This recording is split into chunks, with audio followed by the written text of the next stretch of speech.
En el sureste de España se han multiplicado los rescates dramáticos como este, el de una criatura de las inundaciones en Valencia. Algunas zonas solo se puede llegar en helicóptero debido a que las carreteras están bloqueadas por barro, escombros y coches amontonados, a lo que se refirió el rey Felipe VI.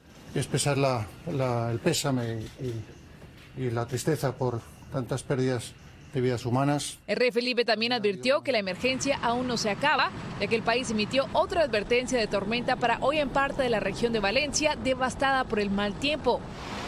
Las peores inundaciones en el país en un siglo han dejado más de un centenar largo de muertos y las autoridades no han podido dar un registro exacto de la cantidad de desaparecidos.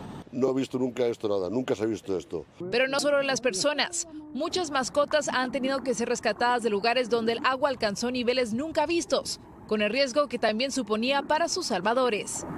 Entre tanto, se busca recuperar cuerpos entre los autos abandonados y el lodo, y a la vez se carece de los suministros básicos para los residentes. Aquí estamos sin internet, sin cobertura y sin nada, pero esto tardará para que todo sea como antes. Este agua me la ha dado el vecino porque en Muñoz ya no hay agua, ni en el mercado ni en el consumo.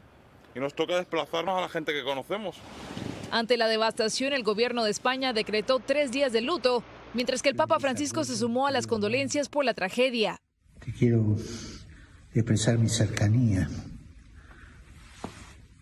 con la gente de Valencia.